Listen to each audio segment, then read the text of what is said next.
Yo, yes, people, it's another episode of Blocks to Bags. Today, my co-host is Seb, as usual. I'm here. We have an awesome individual who I personally have seen grow from boy to man. I mean, we were both boys at the time.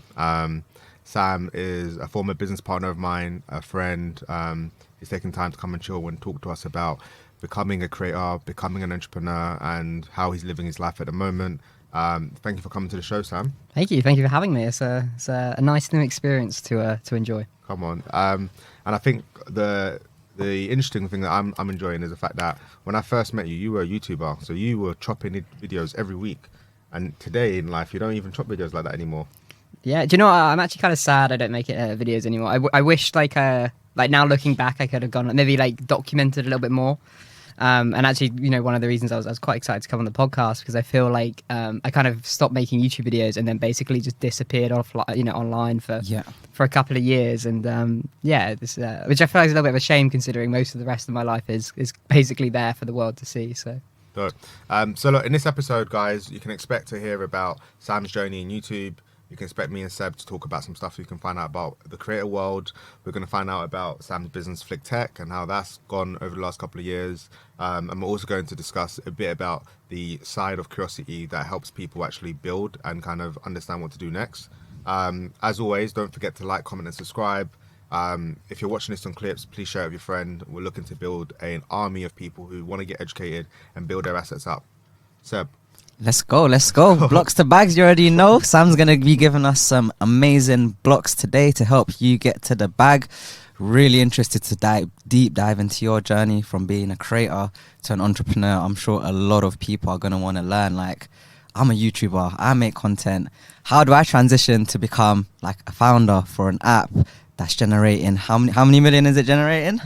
So we're on track for, roughly 3 million a year. 3 in dollars, million. Yeah. Let's go. So let's bring it back to your journey in the beginning, right? So BJ obviously knows you quite a bit. So tell me about your sort of YouTuber journey. Is that the early days of YouTube?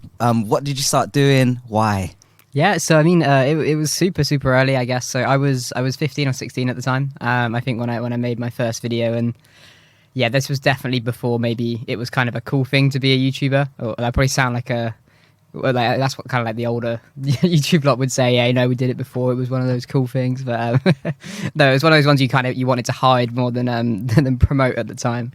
And yeah, it was just like anything that I thought could be kind of fun. So it was definitely more like challenge based or personality based or just trying to do something that would make people laugh, I guess. Because I watched quite a lot of YouTubers at the time, and it was just a world that kind of intrigued me, and I thought I'd give it a crack. That's amazing. So how long did it take you to get to your first, you said you got over 100,000 subscribers, right? How long did it take? Even 200,000. 200,000, yeah? Yeah, close enough to that, yeah, at one point. So how long did it take you to get to your first 100? And then, or like, how is that journey for example, we're trying to do the YouTube thing, and I'm sure a lot of people are trying to do the YouTube thing. Like, how hard is it to get to like 100,000 subscribers? Is that the right metric to kind of start off with? Is it meant to be like 1,000, then 10,000, or how does that journey go, and how did it go for you? Yeah, I mean, to be honest, like I think we are in a very different world when it comes to YouTube now, and how you can kind of generate subscribers or views or whatever it is. And I think back then, you didn't have maybe as much to propel you. So at the time, I actually did a lot of live streaming before I did YouTube, and I kind of used that as a way to kind of harbor an initial audience. So that on Twitch or I think this was on YouNow. I didn't even know if it exists anymore. But something like 2009, 2010. Yeah, this is a while back, but it was basically live streaming. You kind of queued, and I kind of tried to utilize basically that kind of platform to give kind of create that seed rather than kind of putting a video and there's no one there. It's like if you can create some level of traffic to that, you're gonna kind of be able to use that to grow it a little bit more. I love that. And the journey to 1,000 versus 100,000. What did you become more professional with your videos as you got more subscribers? I think when it became a little bit more not predictable, but like a little bit more like, I kind of have a bit of an idea on how to grow this channel rather than it being like at the beginning it's very much just make videos, see what happens. And I think that's a really good way to do it because you need to explore, what you're going to make. You also have to go from not having created videos to making videos that are, somewhat decent or whatever. So you kind of need that initial experience to kind of get to a place where you have, you really understand what you're doing. But then you can also look at, well, there are trends in the world, there are things that are happening, and SEO kind of is a good way to look at it. Is like, okay, well, people are searching about, let's, I don't know an example at that time, but let's say, Love Island, for example, was a thing, and people started watching like Love Island clips. So like a way to kind of go, well, people who watch Love Island, some of them may like the type of content I like, or I make or whatever. And, maybe if you're a Formula One, YouTuber, you might take clips from Formula One and react to them, or you might go, comment on them or whatever. So then you can kind of utilize people searching for something and get them to your channel. And then you can, kind of pull people in from these different sources. So I think at the beginning, very much making random stuff. And then as you kind of get a bit more used to it, you understand how YouTube search works and stuff like that. You can really like utilize trends or stuff like that to improve your own, following. Yeah, I love that point that you made about the SEO and YouTube. So for people that don't know what SEO is, it's search engine optimization. It's pretty much the results you get when you go onto Google and you type in red shoes or whatever it is, and the first results that come up. But I'm looking for some new drawers. Yeah, looking for a house. Yeah, the first results that come up are the ones that are doing the best. And a lot of people forget that Google is the world's biggest search engine. The second biggest search engine in the world is YouTube after Google. So a lot of people ignore that kind of YouTube section of it. It's coming from our own personal experience of digital marketing and stuff. So really cool that you brought up that point around trends and keywords and sort of making content around that. That's wicked. Yeah, definitely a block for the audience to grab. And I was gonna say, like, a very, very tangible thing that, if you are making YouTube videos or you want to make YouTube videos and you want to utilize search, just getting a really, really core basic understanding of what Google or YouTube, however you want to call them, kind of ranks highly. So basically, the first words you use in the title are going to be a lot more powerful than the ones at the end. So you want to make sure the keywords that you want to rank on are coming earlier on, and you want to not use as much filler and stuff like that. And also understand that, things like actually using closed captions on your videos. So, you can use these services that auto transcribe your videos, and you upload those files manually. So then what happens is, when your video is on YouTube, also, the crawlers and whatever looks at it, also looks at this text file of everything you've said in that video, and then it's just more information that Google or YouTube can use to kind of put your content in the right places. So there's loads and loads and loads of little bits and bobs you can look into, but I definitely recommend just jumping on Google and just going, how to rank my YouTube videos higher. Love that. So as a creator going full time, it takes a lot of risk calculation to do it. A lot of people struggle with the journey of being like, oh my god, I'm going to do this full time. What were the things that made you go, you know what, I got confidence to go full time now with this YouTube? Was it the fact that you had a 6-figure check, or was it literally there's enough money saved up that you know what, that if you try this, it's gonna be something good? All right, no, I wish I could say it was super calculated. It was more like I knew I could make a little bit of money from it, because I'd made a little bit of money from it, like, a few £100s a month or whatever. How old were you at the time as well when you went? Now you wake up, you're like, I'm a YouTuber now.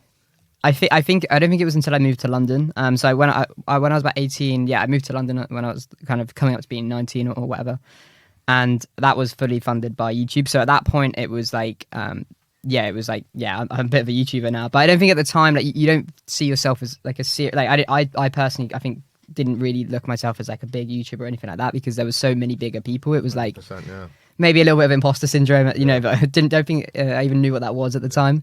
But it was a big thing. Like 18, 19, you've come from Cambridge, you're moving to London, you live with your friends, obviously they've got jobs, but like you're paying your rent from creating content.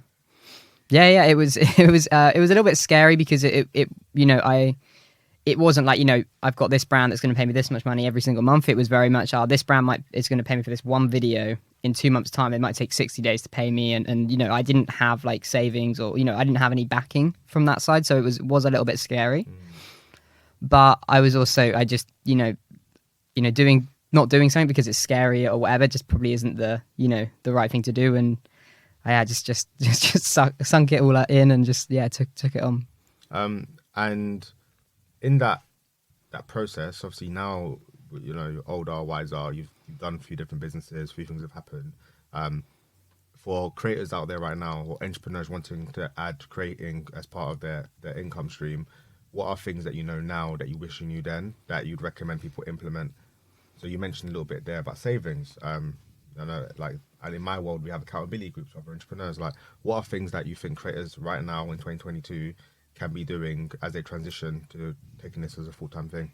Yeah, I mean, so at the time, I think because of the niche I was in, it was very like, I could work with like more commercial brands. So it wasn't like I Name was drop some brands you worked with, please, Sam. Come on. Coca-Cola, McDonald's, MTV. Yeah. Is it MTV? Is it like the music stuff? Moss Bros. Moss Bros. Wow, actually, it was so long ago now. Like, but I mean, a lot of those like kind of FMCG, like like Nestle, that kind of thing. The big boys, yeah. Yeah, so it was like for me, it was okay because the it checks was were anything from like $1,000 to $5,000 as well. Like it wasn't just £100 things anymore. No, This was becoming a real it was like I think mostly the deal sizes were around 3 to 7. Okay. And then you would get like these extra special ones, which maybe like 10 plus, like here and there, but very, very, very infrequently. And one thing at the time I had no idea about was tax and stuff like that. I didn't really get it, and like, I didn't really educate myself in it, and that obviously actually came back and burnt me quite a bit afterwards because you just made money, spent it, had to pay rent, you didn't really know when your next payment's coming in, so you might have to dip into that. Like I was putting some stuff away for tax, but not really keeping track of it all, and then I made these like little spreadsheets now, so I can't do that anymore. So right now, Creator in 2022, you're telling them. Like be on top of the numbers because taxes. Are Yeah. What else are you telling them? So get on top of your numbers. Really understand what you're getting yourself into here. Basically, as a freelancer, is what you are. The next is also utilizing there is so many amazing like avenues to grow your channel now. Like you've got things like TikTok, which you can just take. You've got your central piece of content, which might be your YouTube video if you do that, and you can just distribute that through so many different social medias now and use that as a way to drive traction. I think that's like a really, really important one. And also just from like more of like a longevity standpoint, is really looking at trying to find a niche if you can, and trying to find some really, really strong partnerships. Because if you can find someone that's going to pay you consistently every single month, rather than just doing one-off deals, you're going to be in such a better position, even if that starts small. I think a lot of people want, a big paycheck, right? Like, no, if you can just get your rent paid every single month by one brand, and you just add loads and loads and loads of value, you can start building on that every single month. So finding those strong partnerships and really, really listening to what the business needs, because I'm now on the other side of it where we work with loads of influencers and stuff. And it's crazy because now people add value to us and we're just like, more, do more, we'll give you more because we're getting the value. So if you as a creator can look at this business and, try to find something that makes sense, technology companies are probably a good place to look because, you've got good numbers there. But really look at what that business needs and help them get there, because and then you're basically part of that system, and they need you.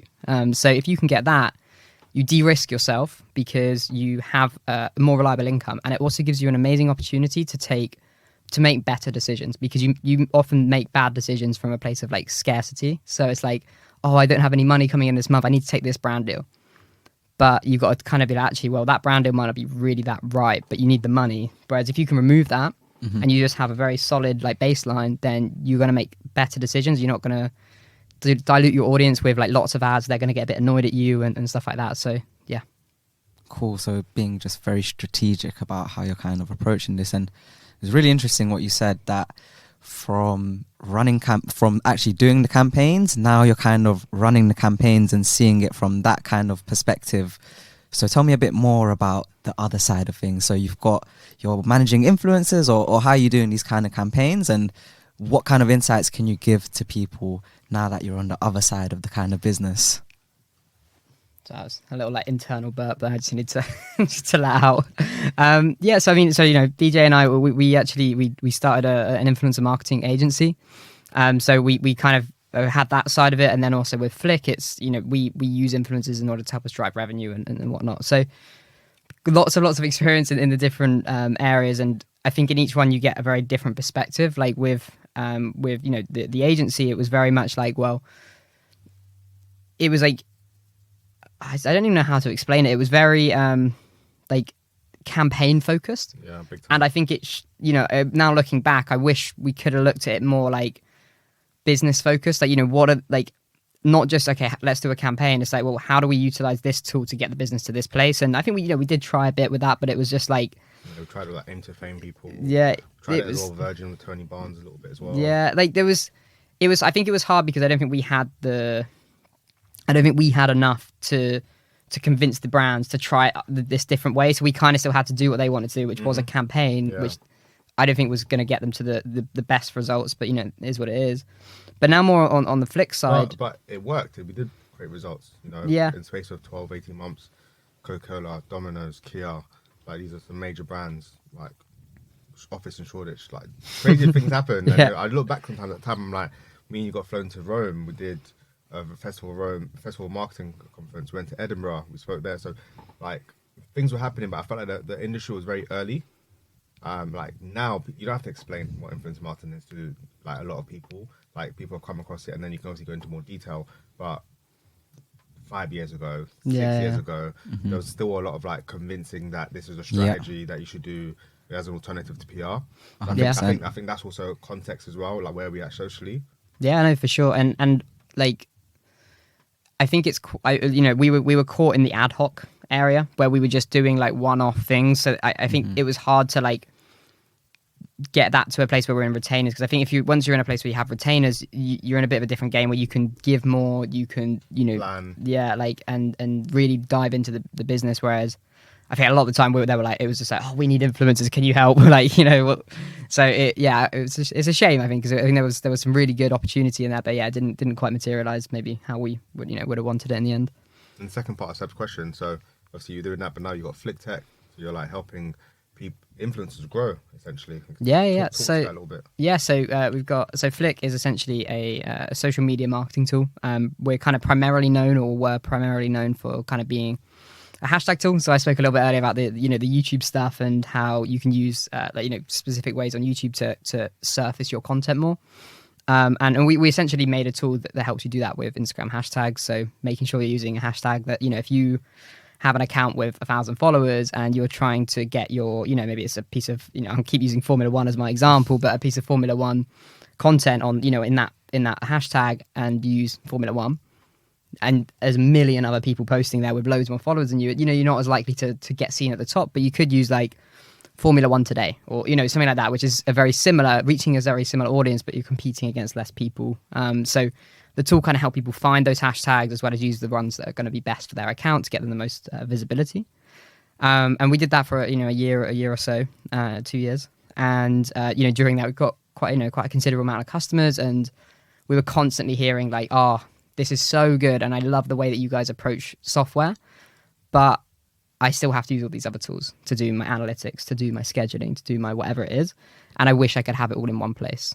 So that is very much, where we've kind of, what we're looking at right now. And we're like now kind of building out these other products to kind of help people reduce the amount of subscriptions they have to manage their Instagram account. And then also now looking into other social media as well. So, TikTok scheduling, LinkedIn scheduling, Twitter scheduling, and, stuff like that, analytics for all of those. And just allowing people to kind of save as much time as possible and get everything they have under one roof, so they can just very, very easily manage and grow their accounts.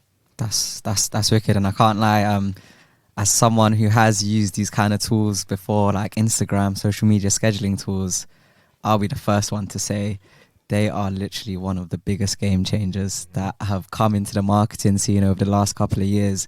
It kind of allowed me to sort of drive revenue for multiple clients by managing multiple social media accounts, and the only way I could do that was through scheduling, being more strategic around the kind of content and that kind of thing. So all hail the social media scheduling scheduling tools and apps. But it's quite interesting how you said you developed the product from hashtags to scheduling.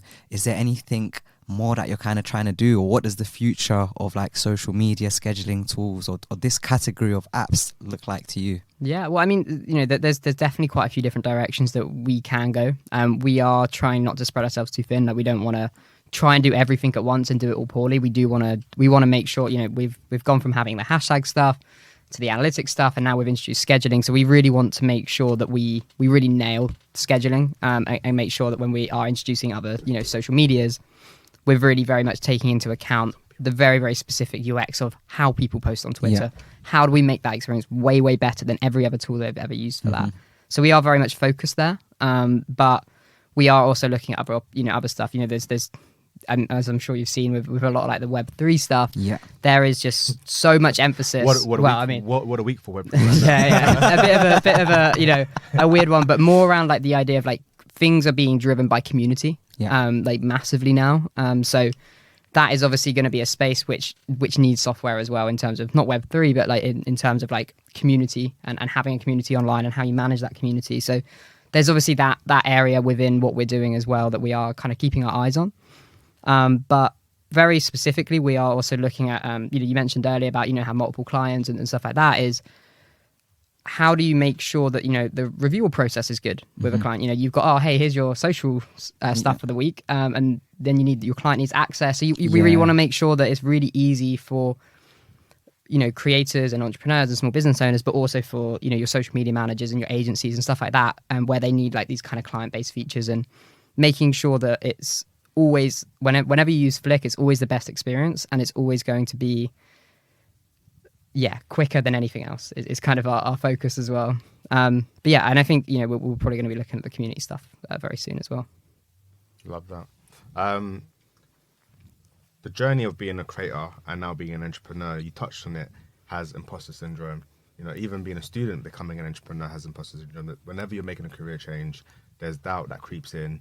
I've been fortunate to have worked through some of these things with you together, when we're like, wow, we're going to be speaking on this mad stage, or we're going to Paris in 24 hours and we're networking with investors, and we're going on a ski trip. Just things are just happening all the time that you can't, it's not written on the plan.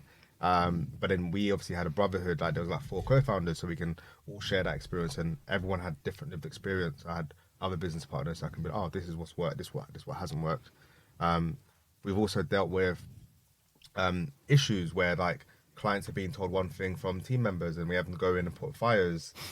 We've had to deal with insurance problems at 10 p.m. at night. I remember one time on Friday at 10 p.m. We're talking about insurance for a shoot, and it might get pulled. And this is a big campaign that this was our biggest campaign we've ever done. It was a really, really big brand, and we were like, oh my god, this is all about to be pulled away from us, and everything we've worked for in that period of time is gonna be lost. So I personally know from 2015 to about 2018, from pre-Philly doing stuff with Super, and then at Philly, the journey around confidence, around imposter syndrome, around us working stuff. But can you talk a little bit about that, just for any creator out there, any entrepreneur out there who's lacking confidence or needs to be more curious, want to sharpen up and understand how to make decks, or how to do budgets, how to do cash flows, talk to investors? What are some of the things that you've done to feed your curiosity? Yeah, well, I mean, I think the first step is to understand that is okay. Being learning is not a thing you should look at as a bad thing. If you don't know the answers, you can't be the first thing you can't be doing is being annoyed at yourself because you don't know the answers, and you're take that as an opportunity to be wow, I get to learn something today. I get this whole opportunity to learn because I don't know this thing, and when you have that, you kind of free up your mind to be able to approach these things. And that's, I think, good for when you're okay, I'm going to learn this one very specific thing. But I think also just making it managing your environment to create the best results. So whether that is, passively reading, good books, frequently or infrequently, whatever you want to, whatever you like doing, or podcasts, whatever it is I've often found the most creative and best ideas have just come from reading something and it's completely unrelated, and that's I can take that into this thing. And so it's not always about just being straight on it with everything. It's about just having this kind of constant environment of good information. That could be the people you follow on Twitter, it could be the books you're reading, the people you're surrounding yourself with. Maybe you've got some toxic friends and actually they're pulling away so much of your time, you don't have this opportunity to be learning more stuff because you're out drinking all the time, or it's you've got to kind of really look at what's around you and go, I need to make this my environment to learn and be curious. That is such amazing insights. And for you, do you see a difference now in 2022 between being a creator and an entrepreneur? What's that line? Is there a line anymore? Because it was quite clear before, there was a line I'm an entrepreneur, I'm not a creator. And I used to work in the influencer marketing industry a little bit, but more on the in-house marketing side of things. And I always used to look at the creators as someone different from kind of me. And I'm I'm not a creator. But obviously now we're trying to do this sort of podcasting, this show, and I'm starting to question myself, like, is there actually like a line between being a creator and entrepreneur? Like, how do you think about these things? Do you know, it's one of those ones where I've never, ever, kind of felt comfortable with the word entrepreneur. I've never really looked at myself and gone, that resonates with me. I'm an entrepreneur. Like, that's never, ever been something that I've considered. And I look at, I would very easily, describe myself as a creator when I was making YouTube videos and stuff like that. But yeah, I don't think there is that much of a line. I think even there's even when when we were super young, we were going into these businesses and we were trying to pitch to them and whatever. But they are all just people, they're literally just people. And 100%. After that meeting, one of them's going to go to the toilet and just do a big dump. And it's like you got to remind yourself, these aren't like these big scary whatever. They're going to go home. They might just go and watch Netflix for the next 5 hours, and the same with you might. Or it's just like, these are all people, and they're just there to get their jobs done. And as an entrepreneur, creator, whatever you want to call yourself, you are just a person as well, and you're just doing the things that you want to do because you think that that's right for you. So I think remove the label. Don't be either. Just make stuff that you want to make and do the things you want to do, and don't worry about what the world thinks of it. Big facts. Big facts. Now you are doing really well. The business is growing. There's been a pandemic, and I think a lot more people have obviously, wanted to look at data, wanted to look at how they can improve. So your business has obviously been an essential product for people. When you're thinking about, moving forward in your career, you've obviously done the YouTube thing. You've retired, which is not something people do a lot. Yeah. But you chose to be a full-time entrepreneur, or a creator boss. Let's call it a creator boss. Creator boss, I like that. What are your thoughts on international expansion? And because your clients are not just in London, right? They're global. Yeah, well, most of our customers are in the US actually.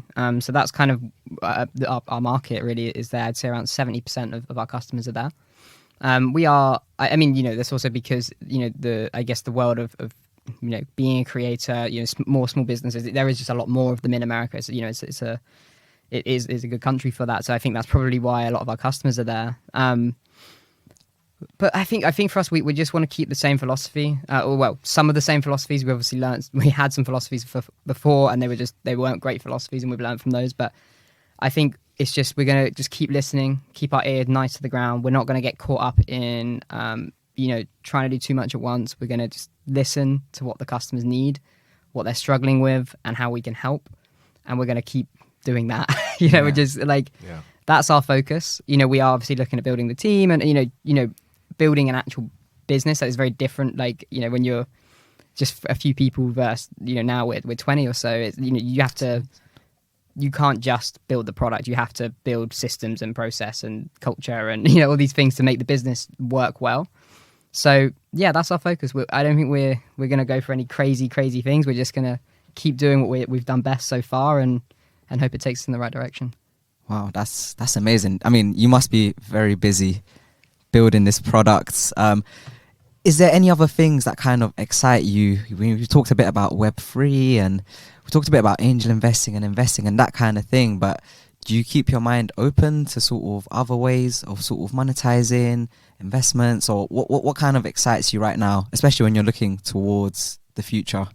Yeah, I mean, so I think at work, with Flick, I'm very, very happy, and I really love most of the things that I do every day, and it takes up quite a lot of my time. And outside of that, for me, I really, I spoke earlier about kind of creating an environment that keeps you curious, and for me right now, that is trying to get on my runs, enjoy some of my hobbies, try and travel a little bit and work from different places and see the world. And those things right now are what matter the most to me. It's because I don't think there's anything else that I would want to be doing alongside Flick, massively, at once. I obviously keep my options open. No, that's great. That's some great advice for people, isn't it? For real. You can't just think it's done because you're doing, better than you were before. Our competitors, are doing 25 million a year in revenue. Well, the people we want to be competing with truly are doing 25 million a year in revenue. They're VC backed. We're bootstrapped. We can't just sit back. We have to be focused and we have to keep going. So That's amazing. That's my that's the amazing. focus. And for our audience, when he's saying bootstrapped, he means he's funding it with his own money. It's not got money from other investment firms or anything like that. I'm assuming you and your co-founders and maybe some other investors, you're kind of doing it on your own to a certain extent, right? Yeah, so it was literally just, well, like, you know, I'm very fortunate. I also still at the moment have two other really, really incredible co-founders. And we just run off profits. So we make more money than we spend, so we can grow the business through that way, and it keeps us very, very, you know, it has its downsides. We are kind of exploring our options around funding and looking if we should be kind of bringing in more capital to accelerate our, you know, the next 12 months. But You can come chat to man about that still, you know what I'm saying? But that's really interesting. Like, at what point do you start to think about outside money? And like, if you were to get money, like, why would you need it? Is it to expand your growth, or because you said you're doing pretty good, you're using the profits, you're bootstrapping? Like, what would make you think I need investment, outside kind of investment? It's more like what, like, because like it's investment is a tool to help you get to somewhere. So if you kind of know where you're trying to get to, and you have a really great term sheet, and you have, you know, and it's the right partner, then if that was the right tool for us, it would be silly for us not to do it. Yeah. But often I don't think it is the right tool. I think it often brings a lot of other stuff to it. So I'm not sure if we will go that route, but it's just like, to not keep our options open would be maybe a little bit naive of us. So we're kind of just seeing what's out there. And but yeah, I wouldn't say we're actively fundraising or anything like that right now.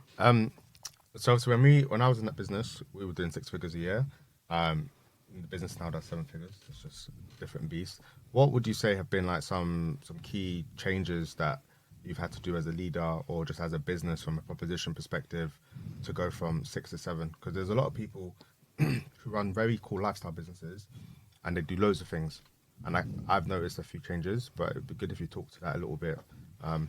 Yeah, well, so, you know, we originally were looking at it as a bit of a lifestyle business. That was where our heads were at the beginning. And then it became more clear that there was a massive opportunity here, and we can keep running it as a lifestyle business, or we can really build this into a real business, you know? And there's no right or wrong way, you know, it's whatever you want as a, you know, when it's your thing. So when we did that and we brought in, that meant we had to bring in a lot more people, because a real business doesn't stop working when the founders stop working. So, like, you know, you need to build real, like, yeah, your company has to be able to work without you, for it to get to its true potential. And that going from not that to that is very, very, you have to learn a lot in that. You've got, how do you bring in the right, you know, how do you actually, you know, find the right talent, and also make that talent happy when they're in the company. You've also got, like, how do you get the right things out of people? Because before it'd be like, oh, well, we need this thing done, I'll just do it, you know? So, and that was great, because you're just like, cool, I'll just do it. So then you have to learn how to enable everyone else. And that's, you know, mostly down to just writing good docs, and like being able to, you know, when, for example, you know, we need something from the engineering team, or, you know, a product manager needs to get a design, or whatever it is, we have like a system for that. And I think building those systems is probably what enables you to go, well, not enables you to go from 6 to 7, but it allows you to go from 6 to 7 without basically having to work 24/7 all the time, every day, because you have systems that make the work get done, and it pushes the business in the right direction. Absolutely love that. And for my budding entrepreneurs, digital marketers, freelancers, I just want to highlight the importance of processes. People tend to ignore processes because they think, I can get it done another time. Yeah, slowing me down. But really and truly, like, the extra effort that you put into building a process when you're doing something is actually the key that's going to help you scale and expand that and remove you from that kind of equation. So yeah, whenever I'm doing something, so for example, with the social media for my clients and stuff like that, I would always write down a process, like, this is the first step, this is the second step, this is the third step, this is how you do it. And because of that, I was able to outsource some of the work to some of my friends, bring them in, and it's like, I just want to hark on the importance. I'm a process guy, isn't it? Whenever I'm at work or whatever, everyone's like, Seb is that process guy. And whenever someone asks me to do something, I'm like, okay, cool, let me build the process first and let's execute on it and sort of edit it and stuff. Is there any other sort of key things like that you kind of want to share with the kind of audience that are going to help them? Because I think that's such a great block insight for the mandem. I would say like the key word that you mentioned there is scale. That is the right thing to do when you want to scale something, but that is not what you got to do at the beginning. Like you have to consistently, and like even to this day, there's so many things we do that don't scale because you have to learn whether or not it's worth scaling. You know, so it's like hypothesis testing, basically. yeah, like you've got to just and like you know if you've got like this thing like you know we want to have this amazing sales system in the future or whatever. That's that's something we're looking into, and it's like, well, let's just start by just getting on loads of like getting those people to just to call one of someone in customer success, even though that is no way the right way to do it. But we're going to learn what we need in the next step, and so you got to keep doing those things that don't scale in order to get the learnings, in order to build a good process. Because otherwise, you spend ages building a process and a whatever, and then you're like, doesn't work. So like. Do things that don't scale, and then once you understand it, build the process, and then go do the next thing that makes a big impact. And one thing that I think has always been so a lot of my work is actually in product design. So we've spoken about marketing here, and that's an area that I've always loved and done. But a lot of my time now is spent in basically designing the solution and working with other designers and whatnot. And within that, I am like. Probably like if you ask the team like what does Sam always do, I'm like low hanging fruit. I'm like that's my bread and butter. So what does low hanging fruit mean? So low hanging fruit. So the way you kind of discover it is basically make a simple matrix on a piece of paper and write down the thing you've got a problem. Let's say it's need to get to work, or I keep being late to work, right? Yeah. I don't know if that. I'm gonna have to think of loads of options here. But how about there's a business that does their revenues from they getting consultations. Yeah, they charge £50. Okay, yeah. So and the problem is last quarter they just got 20 or 30 bookings, but they want to get more bookings. They want to get 500. Yeah. So when you look at that, so obviously you're gonna have to jump into the data and do a bunch of research, speak to your customers and whatnot. But within that, you can find potential solutions. And then you can look at those potential solutions and put them on basically a piece of paper with a cross on it. And you've got effort, rewards. And you've got things that are low effort, low rewards. You've got things that are high effort, high rewards. But you've also got things that are low effort and high reward, or high effort, low reward. So you put all these things and jot it down and just give yourself an ability to kind of put your thoughts onto paper and go, right, where can we actually make the biggest impact and not spend forever on it? Because there are some things that you're going to see in the boxes. You will see, there might be refine our Salesforce, whatever. That could save us 20 hours a week, and it's going to take me 10 minutes to implement. Maybe that doesn't solve the top level problem, but it's it's one of those. That's a good thing to do because it can be low effort, high impact. But you may also find things that are like very high impact, but also very high effort, and you might go, well, that does need to happen, but it's going to take me 2 months. So I'm just going to do the low effort stuff first that has high impact, then do that, or do this like kind of in tangent with that at the same time. So being able to take potential solutions to problems, understanding where they sit on this matrix, and if you Google this thing, I'm sure there'll be a nice diagram somewhere, or maybe you can put one somewhere. That I think is a really good way to approach problems. I love it. Sam, it's been real pleasure getting gems from you. What does the future look like? Like, you've obviously done the YouTube thing, the business is growing, but you're still not 30. I'm not 30. There's so much for us life for us to live. Like, do you feel like you found your calling in this? Do you reckon you're going to be the SAS man, product man for a long time, or SaaS man? Yeah, SaaS man, and a product man for the next decade, or are there other things that you want to do? I like going with the flow, and I like seeing what happens. And we've got goals for Flick, and we're gonna try and get to those goals. And I'll probably look at things maybe a bit differently after that. But I think for now, focus is key, and we're just gonna keep going on that. Can we do that last question again, please? That camera Sure. timed out. Okay. Everyone's throat is dry. Yeah. That was actually going to be like my last question, unless you had questions. No. Yeah. We're good. So I'll ask that question one more time. So Sam, it's been a pleasure having you, man. It really has. People have 5-year plans. People have all these like long ambitions. You've done so much, and you're not even 30 yet. I'm not 30 yet. There's so much more to do potentially. Do you reckon you're going to be the SaaS man, the product guy for the rest of your life? Have you found your calling? Like, how are you approaching the future? Yes. So for me, I actually quite happy just not having like, oh, I'm gonna do this, we're gonna sell Flick in this many years, and we're gonna then do, that's not really. Things change so quickly, and I personally just prefer to keep focus and do the bits that I have more tangible understanding of what's going to happen, and then just see what happens. I think I do think tech is probably where I'm going to stay. I love the work I do, and I love the industry, and yeah, I mean, I just like helping the people, the creators and the entrepreneurs, small businesses. So this is a good space for me. I really love it here. Flick's got massive potential, and yeah, I'm just gonna keep seeing where it goes. Boom. And for the audience, is there anything that they can do right now if they want to change up their business? They want to join Flick? Is there what the socials? Yeah, so the best place to find us, obviously we've got the website, so flick.tech. But you can also check us out on like Instagram is a really good place to see our stuff because we're kind of constantly posting there. But if you're more interested in, just kind of keeping up with what's happening in the social media marketing world and stuff like that, we have a really amazing newsletter run by Mackenzie. You met Mackenzie last night.